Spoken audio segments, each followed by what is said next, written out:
শীঘ্ৰে ন্যায় প্ৰদান কৰক ন্যায়ালয় শীঘ্ৰে ন্যায় প্ৰদান কৰক জুবিন দাৰ ৰহস্যজনক মৃত্যুৰ বাবে গঠিত SIT-য়ে শক্তিশালী পানী নহৰকা চাৰ্জশ্বিট দাখিল কৰক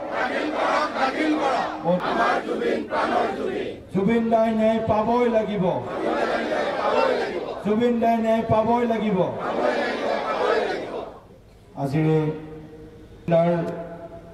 যি ৰহস্যজনক যি মৃত্যু এই মৃত্যুৰ সংবাদ আজিও আমি বিশ্বাস কৰিবলৈ টান পাই আছো জুবিন দা যেন আমাৰ মাজত আছে কৰবত আমাৰ মাজতেই জুবিন দা আছে এই কথাটো আমাৰ সকলোৰে আজিও অনুভূত হৈ আছে ইতিমধ্যে আমি সকলোৱে গম পাইছো এমাহ 5 দিন জুবিন দাৰ সেই অনাকাংক্ষিত অসাময়িক ৰহস্যজনক মৃত্যু আমি শোকেৰে পাৰ কৰিছো জুবিন দাই ন্যায় পাব লাগিব তাৰ কাৰণে আমি সকলোৱে জুবিন দাই ন্যায় পোৱাটো মনে প্ৰাণে বিচাৰিছো ভাৰতীয় জনতা পাৰ্টিৰ প্ৰতিগৰাকী কাৰ্যকৰ্তা সমৰ্থক শুভাকাংক্ষীয়ে সেয়েহে সমস্যাৰে সকলোৱে কৈছে ময়ো জুবিন অনুৰাগী আমিও জুবিন অনুৰাগী গতিকে আমাৰ প্ৰাণৰ শিল্পীগৰাকী ন্যায় দিবৰ কাৰণে ৰাইজৰ যি আকুল আহ্বান এই আকুল আহ্বানক অসম চৰকাৰে অসমৰ মাননীয় মুখ্যমন্ত্ৰী ডাঙৰীয়াই যি ধৰণে সেই মৃত্যুৰ দুঃসংবাদ পোৱাৰ সেই ক্ষণৰ পৰা আজিলৈকে তেখেতে যি প্ৰচেষ্টা হাতত লৈছে গোটেইখিনি তেখেতৰ পাৰ্থিৱ শৰীৰ অসমলৈ অনাৰ পৰা অন্তিম সংস্কাৰলৈকে পৰৱৰ্তী সময়ত SIT ওৱান মেন কমিশ্যন তাৰপিছত ফাষ্ট ট্ৰেক আদালতৰ পৰা আৰম্ভ কৰি যিমান বিষয় মুখ্যমন্ত্ৰী ডাঙৰীয়াই জুবিন গাৰ্গ ডাঙৰীয়াই যাতে শীঘ্ৰে ন্যায় পায় তাৰ কাৰণে যি যি পদক্ষেপ লৈছে তাৰ বাবেও আমি মুখ্যমন্ত্ৰী ডাঙৰীয়াক দলৰ হৈ অসম চৰকাৰখনক দলৰ হৈ ধন্যবাদ জ্ঞাপন কৰিছোঁ কাৰণ আমি সকলোৱে ন্যায় বিচাৰিছোঁ আৰু ন্যায় পাবই লাগিব ইয়াত কোনো ধৰণৰ আৰু দ্বিতীয় চিন্তা নাই চৰকাৰখনে ন্যায় প্ৰদানত ন্যায়ালয়ক বা আদালতক যি সহযোগ কৰিব লাগে সেই সহযোগ কৰি আছে আৰু যি প্ৰয়োজন হয় ন্যায়ালয়ক সেই সহযোগ অসম চৰকাৰে কৰিব গতিকে জুবিন দাৰ ন্যায় পোৱাটো প্ৰতিগৰাকী অসমীয়া প্ৰতিগৰাকী ভাৰতীয়ৰ প্ৰতিগৰাকী বিজেপি কাৰ্যকৰ্তাৰ অন্তৰৰ এয়া আহ্বান সেই আহ্বান নিশ্চয় ন্যায়ালয়ে শুনি আছে ন্যায়ালয়ে গোটেই কথাবিলাক দেখি আছে গতিকে ন্যায় যিহেতু ন্যায়ালয়ে দিব ন্যায় চৰকাৰে দিব নোৱাৰে ন্যায় দিয়াৰ ক্ষেত্ৰত চৰকাৰে যি তদন্ত সমিতি হৈছে সেই তদন্ত সমিতিসমূহক সকলো প্ৰকাৰৰ সহায় কৰিবৰ কাৰণে চৰকাৰখন সাজু হৈছে চৰকাৰখনে ইতিমধ্যে সেই সহায় কৰিছে গতিকে আমি ন্যায়ালয়ক তাতৰ আহ্বান জনাইছোঁ ফাষ্ট ট্ৰেক আদালত অতি শীঘ্ৰে গঠন কৰক জুবিন দাৰ তদন্ত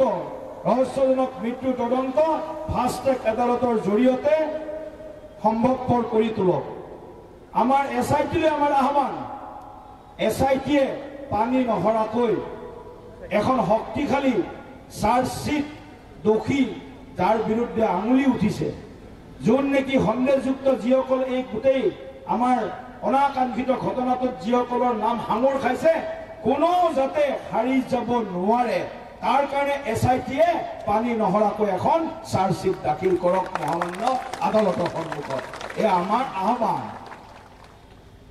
শ্ৰদ্ধাৰ কাৰ্যকৰ্তাসকল শ্ৰদ্ধাৰ ৰাইজ এটা কথা আমি সকলোৱে উপলব্ধি কৰিছোঁ বিগত সময়ত বিজেপিক একাংশ ৰাজনৈতিক দলৰ নেতাই বা একাংশ সামাজিক মাধ্যমত আমাক টাৰ্গেট কৰিছে তেওঁলোকে এটা এজেণ্ডা প্ৰপগণ্ডা কৰিছে যে আমাৰ চৰকাৰখনক কেনেকৈ অস্থিৰ কৰিব পাৰি ভাৰতীয় জনতা পাৰ্টিক কেনেকৈ ৰাইজৰ সন্মুখত হেয় প্ৰতিপন্ন কৰিব পাৰে এই পলিটিকেল এজেণ্ডা আমি ধিক্কাৰ দিছোঁ প্ৰথমতে কাৰণ জুবিন দা ৰাজনীতিৰ বিষয় নহয় জুবিন দাক লৈ কোনেও ৰাজনীতি কৰিব নোৱাৰে জুবিন দা ৰাজনীতিৰ বহুত ঊৰ্ধত তেওঁ নিজে কৈ গৈছিল পলিটিক্স নকৰিব বন্ধু তথাপিও জুবিন দাৰ আহ্বানক কোনোবাই ভৰিৰে মোহাৰি কেৱল ৰাজনৈতিক ৰুটি হেঁকাত ২৬ত কেনেকৈ নিৰ্বাচন জিকিব পাৰে তাৰ কেৱল মাত্ৰ লক্ষ্য সন্মুখত ৰাখি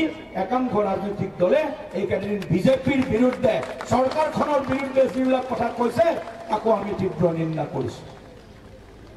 তেওঁলোকে বিচাৰে অসমখন অস্থিৰ হৈ থাকক, অসমখন অশান্ত হৈ থাকক। অসমখনত যি উন্নয়নমূলক কাম যোৱা প্ৰায় ৯.৫ বছৰত হৈছে, বিশেষকৈ যোৱা ৫-৪.৫ বছৰত যিখিনি কাম অসমখনত হৈছে সেই কামবিলাক বন্ধ হৈ যাওক। অসমত অস্থিৰ পৰিৱেশ পুনৰ ঘূৰি আহক, অশান্ত পৰিৱেশ পুনৰ ঘূৰি আহক। আমি সেইটো হ'ব দিব নোৱাৰো। পাৰিম নেকি শ্ৰদ্ধাৰ ৰাইজ? আমি সেই পৰিস্থিতি বিচাৰিছো নেকি? অসমখন অশান্ত হ'ব বিচাৰিছো নেকি? নাই বিচৰা। জুবিন দাও বিচৰা নাছিল। জুবিন দাও বিচৰা নাছিল। জাতি ধৰ্ম বৰ্ণ ভাষা নিৰ্বিশেষে জুবিন দাও কৈছিল যে আমি অসমখন অশান্ত নকৰোঁ। গতিকে সকলোকে মোৰ বিনম্ৰ অনুৰোধ, শ্ৰদ্ধাৰ ৰাইজ, শ্ৰদ্ধাৰ কাৰ্যকৰ্তাসকল, যে এই নেৰেটিভক আমি বানচাল কৰিব লাগিব। আৰু জুবিন দাই ন্যায় নোপোৱালৈকে আমি ৰাস্তাত আহিব খোজা নাছিলোঁ। বিৰোধীৰ যি ষড়যন্ত্ৰ তাৰ কাৰণে আমি আজি ন্যায়ৰ সমদল কৰিব লগা হৈছে।